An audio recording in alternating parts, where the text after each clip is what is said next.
आज हम आपको धूम्रपान के बारे में बताएंगे, जिसके बारे में आप पहले नहीं जानते थे।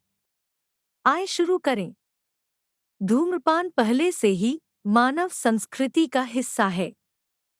उनके साथ कभी भी असमान व्यवहार नहीं किया गया। किसी ने धूम्रपान को देवता बनाया, किसी ने इससे लड़ाई की। और इन विरोधी मतों की तीव्रता का अस्तित्व समाज में धूम्रपान के महत्व के बारे में बताता है। केवल 19वीं सदी के उत्तरार्ध में 20वीं शताब्दी की शुरुआत में कोई आम सहमति थी। धूम्रपान करने वाले को इस आदत के खतरों के बारे में पता था, लेकिन युद्धों में 1 लाख लोगों की मौत की पृष्ठभूमि के खिलाफ इसे जीवन की सबसे महत्वपूर्ण समस्या नहीं माना और धूम्रपान करना जारी रखा। और धूम्रपान न करने वालों ने धुएं को एक विशेष समस्या के रूप में देखना बंद कर दिया। धूम्रपान निश्चित रूप से एक बुरी आदत है। यह भी निर्विवाद है कि धूम्रपान क्षेत्र को लोगों के धूम्रपान न करने वाले हिस्से से अलग किया जाना चाहिए। सरकारों और जनमत को एक ओर धूम्रपान करने वालों को डांटना और निंदा नहीं करना चाहिए, और दूसरी ओर इस आदत के उपयोग से प्राप्त धन से लाभ प्राप्त करना चाहिए। हेरोडोटस के अनुसार सेल्ट्स और गल्स के दिनों में भी लोग पहले से ही किसी प्रकार की जड़ी बूटी का सेवन करने का आनंद लेते थे।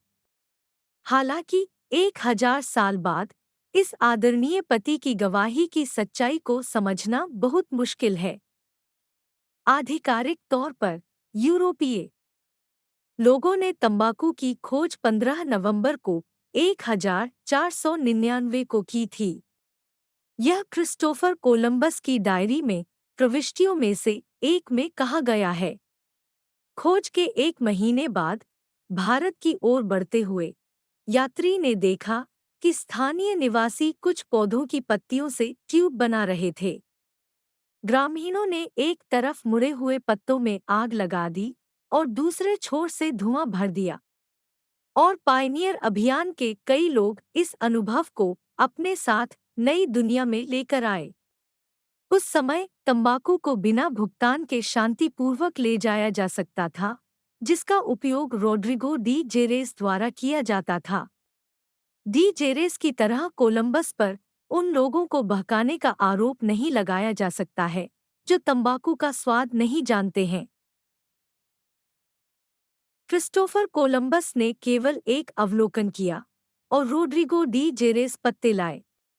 और बाद में कोलंबस के अन्य सहयात्रियों रोमानो पानो और गोंजालो ओविएडो ने तंबाकू के बीज साझा किए।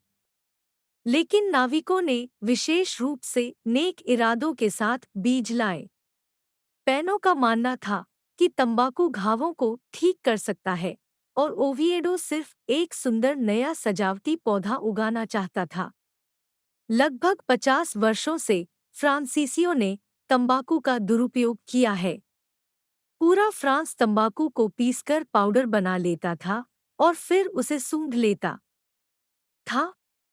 चार्ल्स द नाइन्थ की माँ कैथरीन डी मेडिसी इस पौधे के औषधीय गुणों में विश्वास करती थीं और अपने बेटे को गंभीर सिरदर्द से छुटकारा पाने के लिए तंबाकू सूंघना सिखाया। तंबाकू की धूल को क्वीन का पाउडर उपनाम दिया गया था, और सभी लोग सक्रिय रूप से इसे सूंघने और छींकने लगे। कैथरीन और चार्ल्स की मृत्यु के बाद ली 13वें और कार्डिनल रिशेल्यू के समय में उन्होंने फ्रांस में धूम्रपान करना शुरू कर दिया। विक्टोरियन युग के दौरान इंग्लैंड में धूम्रपान सच्चे पुरुष समाज की एक सम्मानजनक और विशिष्ट विशेषता थी। उस समय सिगार और तंबाकू किसी भी पुरुषों की कंपनी का एक अनिवार्य गुण थे। क्लबों ने विशेष धूम्रपान किट भी बनाए, जिसके चारों ओर अंग्रेज सज्जन बातचीत कर सकते थे। इनमें से कुछ सेटों में 100 से अधिक आइटम शामिल हो सकते हैं, जिनमें से सिगार, तंबाकू और सिगरेट अनिवार्य थे। किसी भी पब या सराय में आप चाहें तो मुफ्त में एक पाइप प्राप्त कर सकते हैं। इंग्लैंड में प्रतिष्ठानों के लिए मानक 11.5 से 14,500 पाइप एक वर्ष में वितरित करना था। रूस में तंबाकू का उत्पादन 14 मार्च को 1763 से शुरू हुआ। तंबाकू उत्पादों की खेती और बिक्री कैथरीन टू के वकील द्वारा की गई थी। राज्य पार्षदों में से एक ग्रिगोरी तेप्लोव। जिन लोगों ने तंबाकू उगाना शुरू करने का साहस किया, उन्हें विभिन्न कर्तव्यों और करों से छूट दी गई और उन्हें पुरस्कार भी दिए गए और उन्हें पहली बार मुफ्त बीज दिए गए। अगर जानकारी आपके लिए उपयोगी थी, तो चैनल को लाइक और सब्सक्राइब करना न भूलें।